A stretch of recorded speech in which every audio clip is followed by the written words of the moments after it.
Good afternoon, everybody, and welcome back to our next session today, which is with Elton Boocock, as I mentioned. Now, Elton has been working in marketing and system development for over 20 years and has developed the WorkSmart system specifically for installers.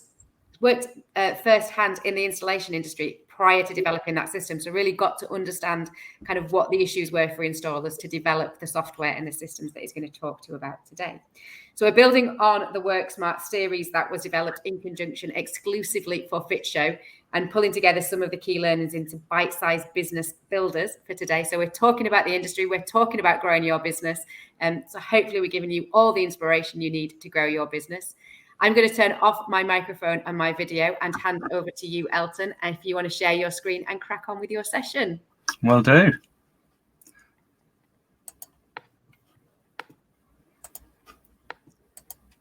There we go. Hopefully we're now going to see the screen. Okay, so before we get really going, just a bit of background to it. So obviously my background being, as Nicola said, in the sort of marketing and systems, then coming into installations.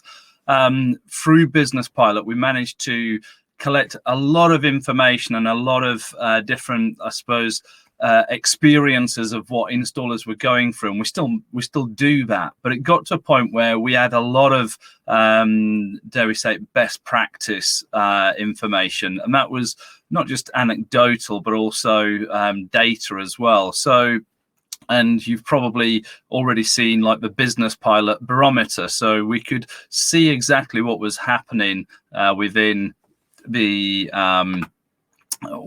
industry. So this is really where WorkSmart came along. So again, obviously with the Fit Show, we said, hold on, how can we help installers to work smarter, not harder? Everybody's working hard enough, and we saw that especially through the pandemic. So what we're about to share with you is just sort of stepping over the subjects that we've covered so far. So we've had 10 of those already. We're all interlocked a little bit with each other. And I'm sure in here, there's probably nothing that's rocket science. It's just good to remind ourselves of what we can be doing to work smarter and not necessarily harder. So without further ado, I'll get into those and start off with the very first topic we came out with, which was about turnover versus profit.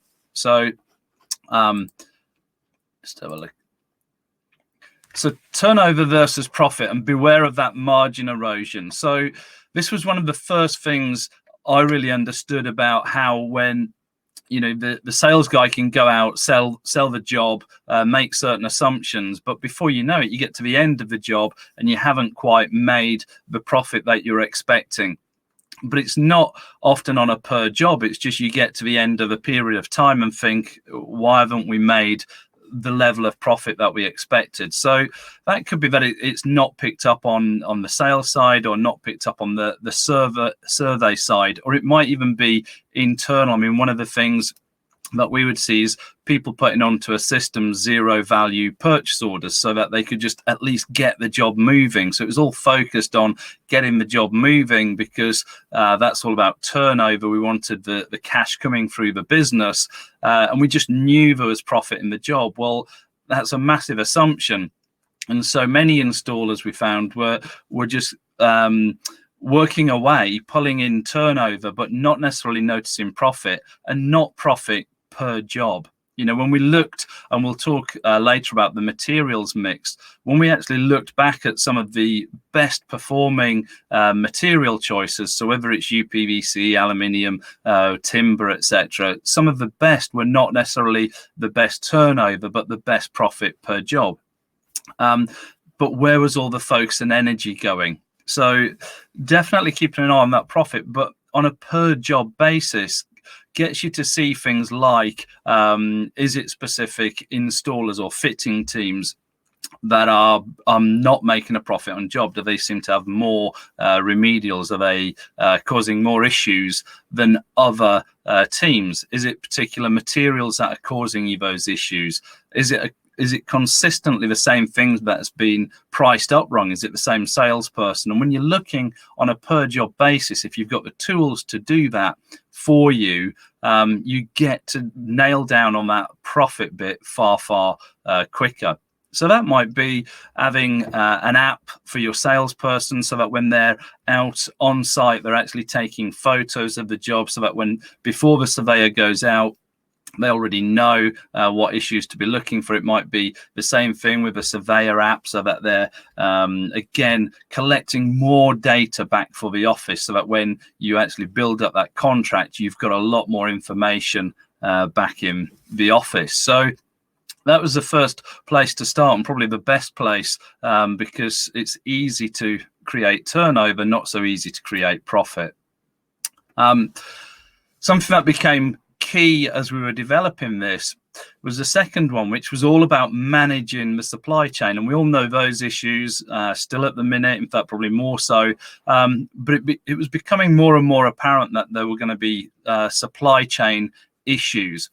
And in this, we're saying, well, okay, what are the elements that you can control? Because, of course, you can't control supply chain full stop. But if you've got the right information always at your fingertips, then actually you can control some elements of it. So, and the little graphic I've got on screen, for example, is a representation of, if you've seen our schedule board, where we've got the interactive schedule board and you can drop jobs around.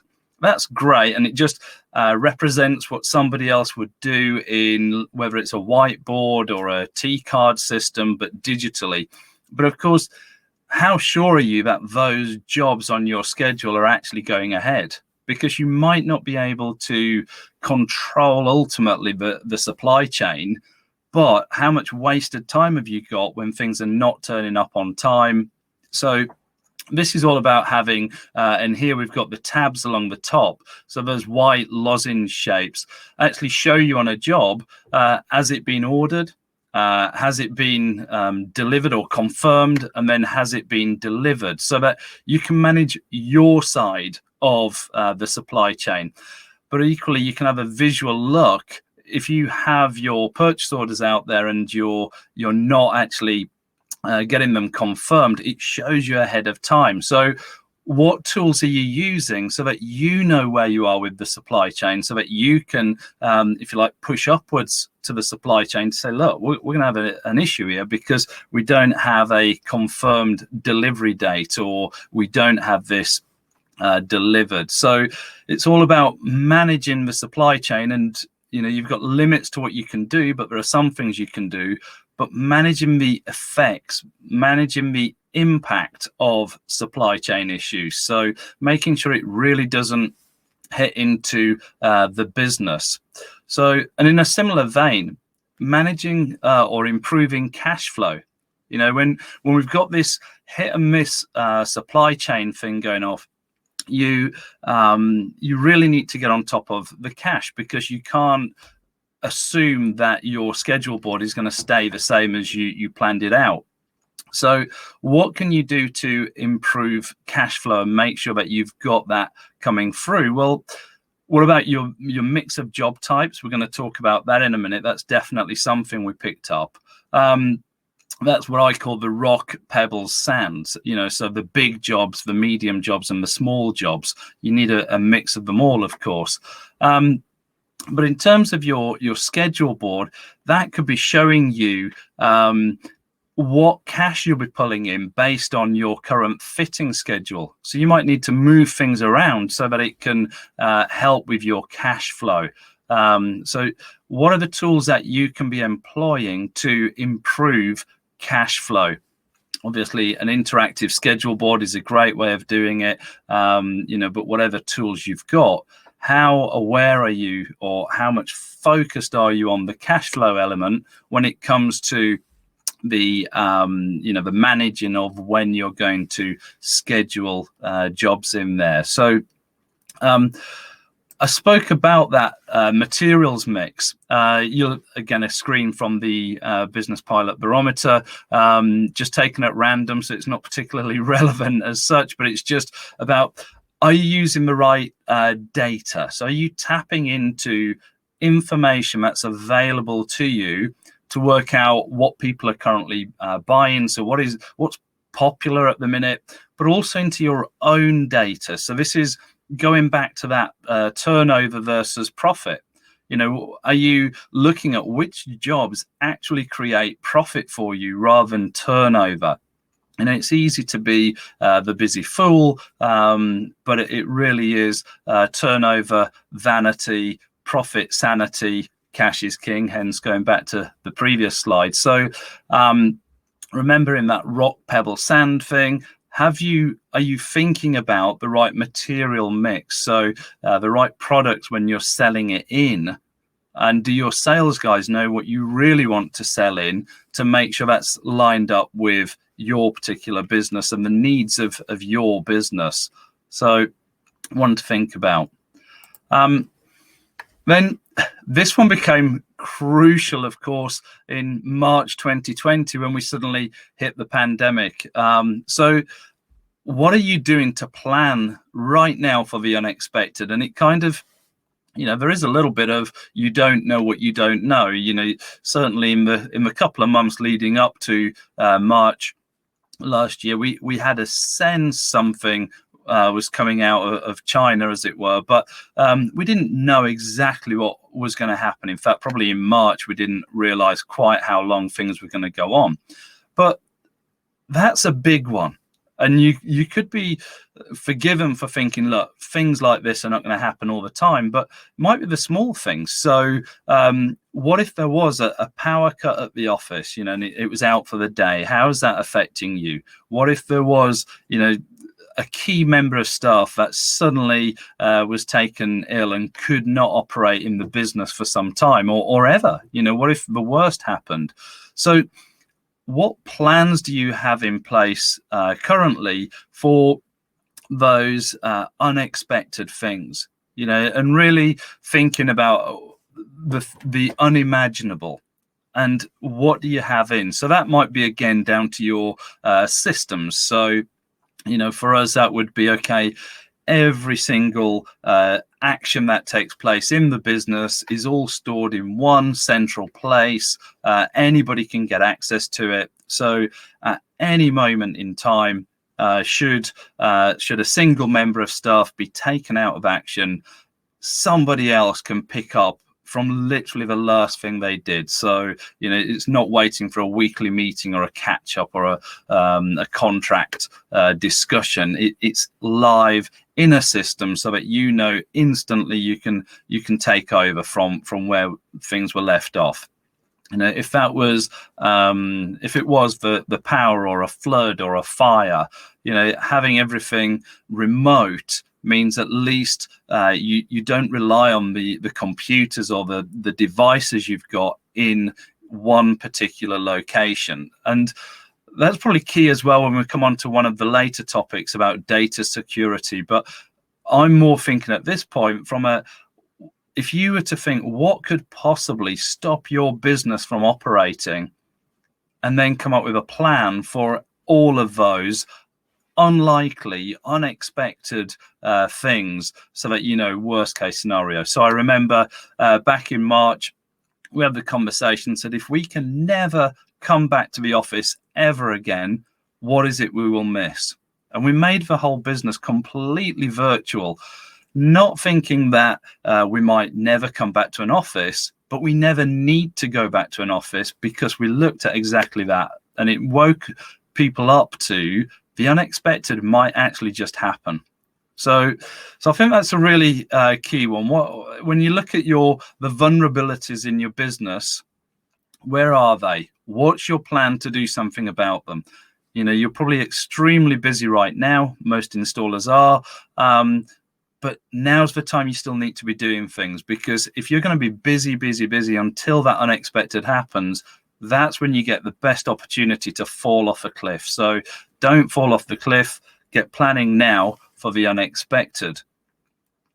One of the things that came through, I suppose, as a result of the pandemic, but really only sped up by the pandemic, I think we were seeing this anyway, and that is about the new retail experience. So if we look at anything that we buy, whether that be from a department store, whether it be a new car, whether it be a house, whatever it is, people's expectation in retail has been increasing year on year, month on month. People want that really seamless experience. And it's no different when they're coming to buy windows and doors. People are not saying, well, this is windows and doors, so therefore we don't need that same slick retail experience.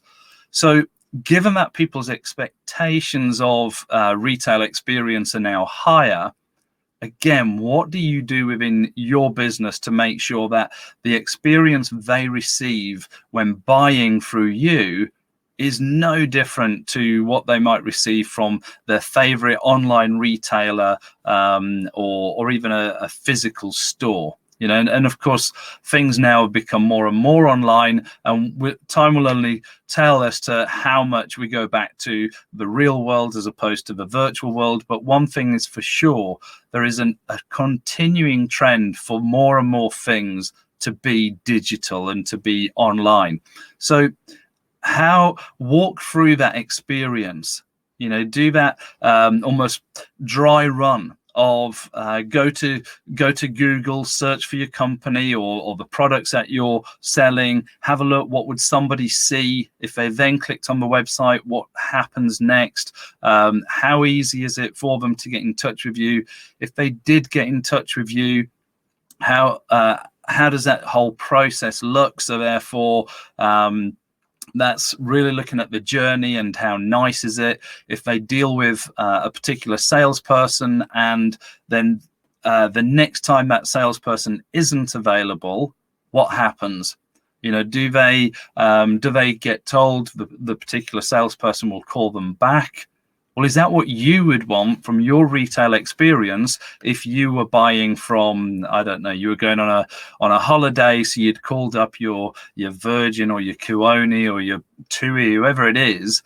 If you were wanting some more information about that holiday, would you be happy if they said, certain person isn't in today, we'll get you to call them back? Or would you want the next operator, as it were, to give you information based upon all the details that they've got stored about you? So understanding that retail experience from your customer's point of view is key. And the thing here is it's going to keep improving, is the general experience that we're given.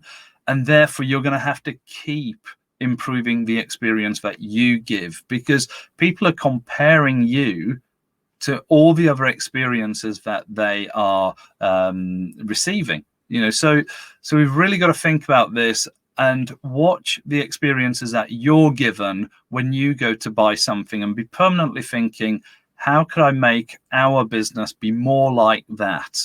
So employ the same techniques as you would see in any other form of retail, because people are not seeing them all in silo. People want that retail experience. And now with digital, you've got a real opportunity to do that. It's a real leveler. You know, you don't need, the same sort of costs as you would have done before to create outstanding retail experience. And CRMs clearly play a big part in that, because they allow those conversations to carry on. So like I was saying earlier about that consistent information going through, regardless of whether salesperson A is around on that day, they can certainly help to create that. And in one of the later topics, we actually look at the culture. How do you get that constant or systemized and almost automated experience? It ties back into this one when we get to that. It's very much about everything being consistent. So to help with that, you're really going to want to have a look at getting the right software mix in the business. This was one of the key differentiators between people who seem to struggle. They haven't got enough time. It's just always hard work. and those that are busy, yes, because demand is high, but they are actually on top of things, and it's not chaotic. That's probably the right word. So when we start looking at getting the right software mix in, the kind of things we're talking about, obviously, pricing, getting the right pricing tools. So key to how you present the information back to a customer. You've got to have go back to that slick retail experience again. The right pricing tool is going to help you to sell your product. It's not going to be a factual data sheet, which is a bit dry and a bit functional. It's actually going to help you sell what it is you're selling. What about your office products? Everybody's going to need those, your Word and your Excels. So all of that. But how does that tie up to your accounting software? And then, of course, how does all of that go to your business management or your CRM, contact relationship management, or your ERP system, it might be called, enterprise resource planning? So how does all of that tie together? That's what's going to be really key for you as you build up what we would call a software stack. So what are the key components in that all work together so that you have the right blend of tools? Because if you nail this part of it, suddenly your life becomes a lot easier. I was at a training session we ran a few weeks back now. It's probably months, but time's flying. So but a few weeks back we did some training, and conversation we were having around how somebody had left the business. This is an installation business at a critical time. I mean, look, we know how busy things are, but they'd left the business. The company were thinking, how will we go about replacing them? And in the end, because of having the right software in place, they didn't need to. So the right software can make your life so much easier. This particular customer was saying, because of Business Pilot, in that case, because of Business Pilot, we're now thinking we probably don't need to replace this person. So actually having the right software not just makes your life easier, the right software works like another member of staff for you. So don't shy away from looking at your software and making sure it's fit for purpose. So your pricing stuff, your office, your accounting, and your business management, make sure it's fit for purpose, because it will help you. And adopting new software seems like it's going to be a distraction right now when you're busy. Actually, it could very quickly save you not just time, but save you in terms of some of that getting prepared for the unexpected. So definitely one to have a look at. And at the same time, it helps with this one. So keeping your data safe. I mean, we had all of that GDPR stuff, and then hot on the heels was obviously the Brexit, the COVID, and we might be forgiven for thinking that this whole GDPR stuff just went away and where is it? But we have a requirement as business owners to keep people's data safe. We have to do that. And when that data is stored in lots of written notes around the office, or various Excel spreadsheets or Word documents, all just left on hard drives, that is not secure. That's not what is meant by keeping your data safe. And it's really easy for you to then have a data breach. Now, all of this stuff is, it's not the topics that you want to be tackling when you're there busy running an installation business. It's the last thing you need is, I don't need to be having a data officer or a GDPR member of staff looking after this stuff. Get the right things in place that deal with it for you. So again, the right business management software and the right accounting software. If it's all cloud-based, for example, it's not stored in your office. So therefore, you don't have a requirement in terms of your own PCs, other than making sure that your passwords are safe. You don't need to worry about what files will be taken from your own devices, unless that is you save them off and store them to your device. That's a different matter altogether. But look at getting the right things in place so that you don't have to worry about data security, because what you don't want is that being the unexpected thing, the knock on the door from the ICO, the data protection people, because some customer has become upset because they've seen their data leaked from you. So it's one of those unexpected things, and I'd even say unlikely things. But why would you leave it hanging there? We don't drive our cars without insurance. And yet I can't remember the last time I claimed on any insurance. You just don't do it. You wouldn't leave that risk in your business. So keeping your data safe is definitely something you want to make easy rather than difficult. I spoke about this automating and standardizing the culture in your business. So this is so that everybody gets that consistent experience. So we spoke about, obviously, that new retail experience, the level of service people are expecting. It goes twofold, though, because, of course, what we see in a lot of businesses is things getting dropped. And when things get dropped and when you're on the back foot, that's when they become even more expensive. That's when the margin is eroded. That's when we're looking at turnover and not profit. So if you could automate and standardize almost the culture in your business, if you could say, well, look, this is the process I would like followed every single time in our business, then you start to become more profitable as a business, because things are done right first time rather than permanently on the back foot. We launched a status progression feature. So again, that allows you to literally map out your process, but also what can you automate? So are there certain emails that always go out at a set point? And you could have templated, let's say, emails or letters, so that you every time the surveyor's been out on site, let's say, you always follow up with a letter.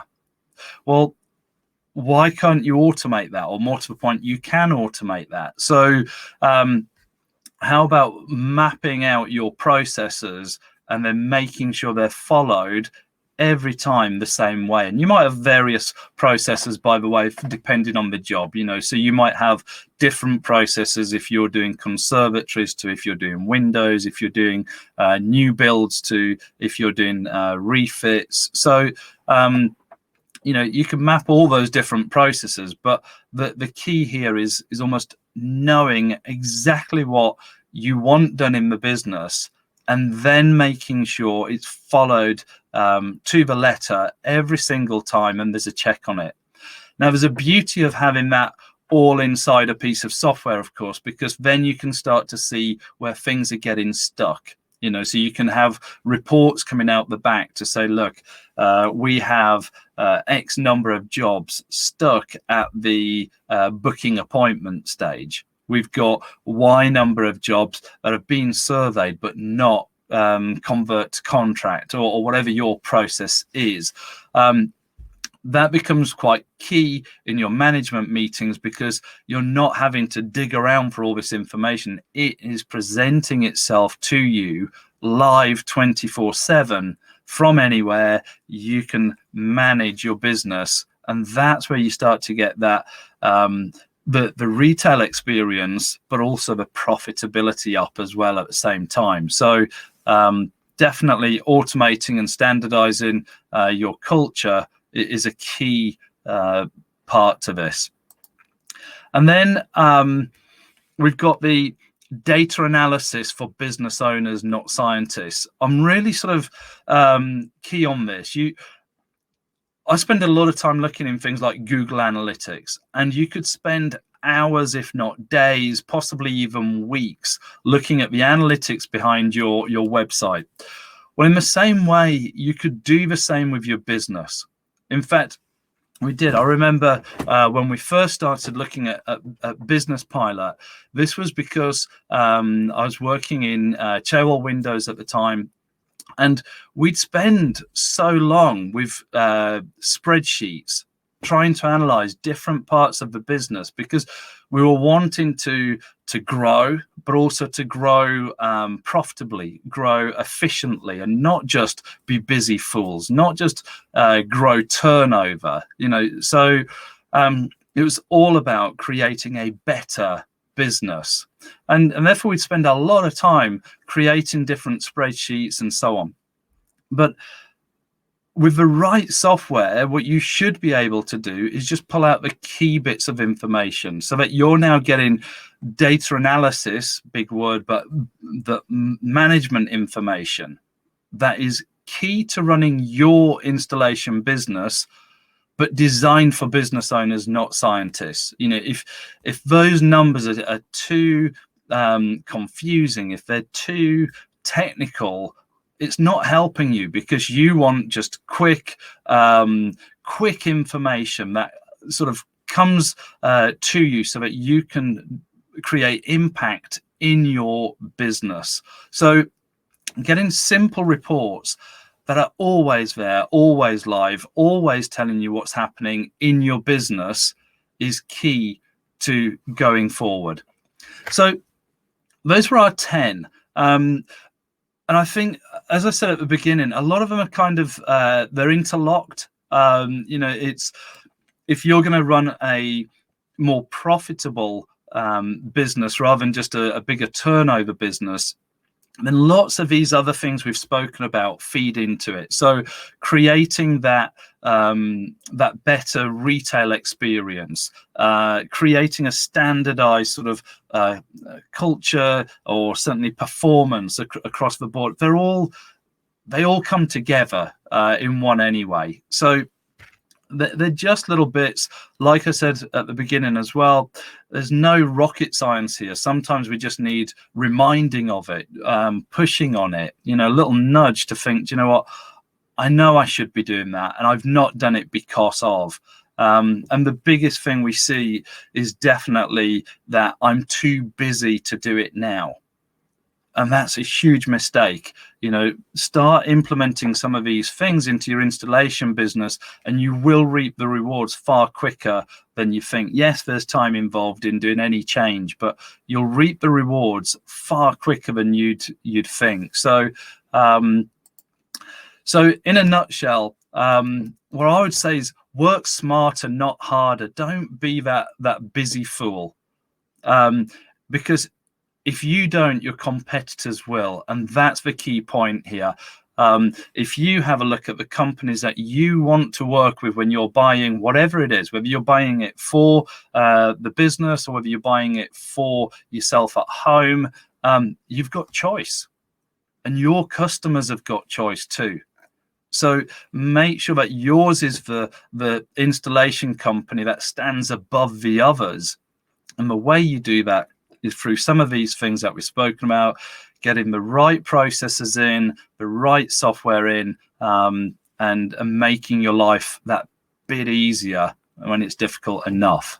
So that's it in terms of the key points. So WorkSmart, if you want to see the videos that we created, so this was obviously our Fit Show and Business Pilot sort of collaboration. They're up online, so you can get them actually on the Fit Show site, or you could get them on businesspilot.co.uk/WorkSmart. So you can get them on both sites. I think, for Fit Show and Business Pilot were both about helping installers. So it was really good for us to be involved in that and working together. So, it's all there for you to have a look. So let me close it. I'm just trying to work out how to end the screen, Nicola. I think there's a little cross at the top of there. There you go. Found it. Well done. Well done. Brilliant. Thank you, Elton. It was really useful, and I hope people do go back and kind of dig out the videos and watch some of the things you've done previously.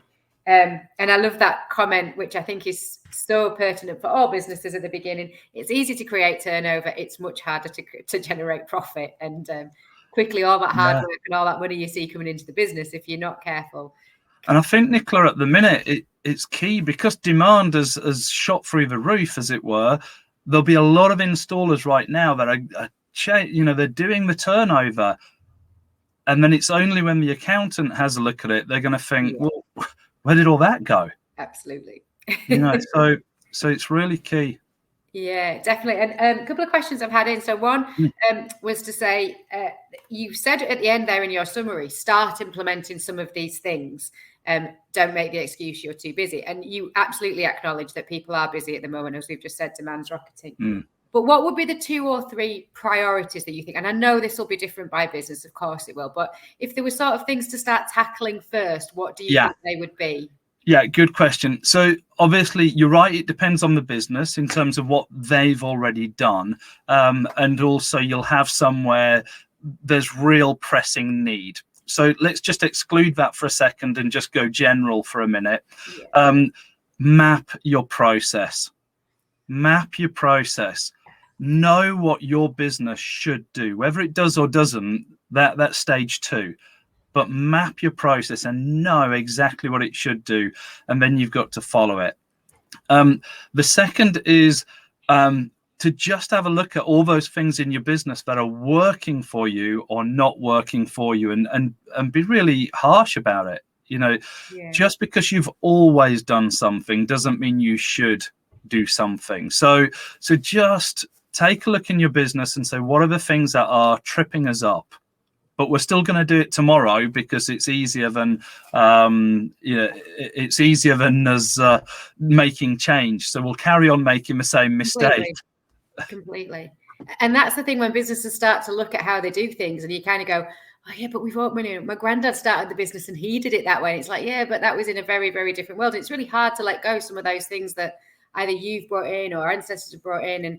But actually, as you say, the too hard to change is often the barrier. But just think of how much better and more efficient and more successful the business could be if you just made the effort to make those changes. And where have you seen real success with some of these things? Are there any kind of case studies that you've got where you can? Yeah, so massive. I mean, we had one company who came on board, and within a few weeks had basically called in and said, "We've just caught £40,000." Wow. And it was basically where a supplier, complete accident, but the supplier had basically invoiced in twice and they'd paid it twice. Yeah. Because they had no system actually tying any of this stuff up. That was the difference. They and they know that the supplier's honest, and the supplier is honest. It's genuine mistake. Yeah. But they wouldn't have seen it. Purchase order, this was a classic. I remember seeing purchase orders going on. Let's put a 0 value because it gets it down the chain a lot quicker. Yeah. And then when the invoice comes in, well, what are we comparing it with? We're not. So therefore, it must be right. Whereas in our particular one, you put in a tolerance. So if you put in the purchase order right at the sales stage, you know what it should cost you. If that then comes in later on and it's a different price, it's outside of your tolerance, your variance, then it flags it and says, hold on, why is this invoice different? Yeah. It gives you that immediate chance where you can start saying, well, hold on a minute. Either we've got sales guys that are just putting them in at any number because they want to move it along, or prices are changing. But why are they changing after we've had it quoted? Yeah. It's checks and balances. It's all about those checks and balances. So people find money that they wouldn't have otherwise seen. That's a problem. As Hannah's saying, it happens all the time. It does. You just be shocked, Yeah. And the other is the schedule board. Again, we'd have our morning meetings. And we'd literally have written on this whiteboard, and it was a really good whiteboard. I'm not faulting the whiteboard, but we'd literally we had like these magnetic-y things on it and so on, and we'd be moving them around. So you'd put this one down on the desk while you moved the other one up, and then you put that, right, hold on, where were we putting that one again? Yeah. And I remember those meetings. And it's insane when you look back, but of course it wasn't insane because, we still go into places and people are still using, whether it's a whiteboard or a T card. So it's not insane. It's like everything. It's with hindsight, isn't it? It's, Lando Norris yesterday, he kept his slick tires on in the rain. With hindsight, it didn't work out for him. But, he might have won that race, but with hindsight, and hindsight's a wonderful thing, but those are some and of that's, you were saying, even if a supplier makes a mistake by duplicating an invoice or whatever, and any of those mistakes that happen, people are honest. Businesses want to work with you. They're not trying to do it intentionally, but it's just time and effort putting it right. That's the thing. It's not so much that you won't get that back, or that, because you probably will, but it's just the amount of time, invoice queries take up, and looking for things, and that's kind of what you're trying to save, that efficiency. It's not just the cost of the cash that's not sleeping out of your business. It's the time and effort you've got to put in those sorts of things right. So So brilliant. Well, thank you so much indeed. It's been great to have you on this afternoon, chatting about those bits of the business. But we've got you back in tomorrow morning at 10 o'clock. You are opening the show for us. Oh, lost leads, and this is one that's really key to me, because it's where my journey with Business Pilot, my journey with installations started. Is literally what we're going to talk about in the morning. So I can't wait for that one. Not that this one was bad, but I can't wait. Can't wait for tomorrow, because it's just the start of it all. It's where businesses start losing money. So let's stop that bit. Let's get that bit right at least. Absolutely. So that's 10 o'clock tomorrow morning. If everybody wants to log back in for that, how not to lose leads once you've generated them. So brilliant. We'll look forward to that, Elton. Thank you so much for joining us this afternoon. Thanks, Nicola. Cheers. Take care. Thanks, everybody. Bye. So that wraps up that session with Elton for today, and we're going to get ready now for our next session, which is everything that you need to know about changes to building regulations. So we're getting right back into the heart of the industry and looking at some of the tech and legislative changes that are going to have a huge impact on how you do business. So I'm going to close down this session now and then reopen the next one with Lee, who's going to be talking to us about those business building regulations. See you soon, guys.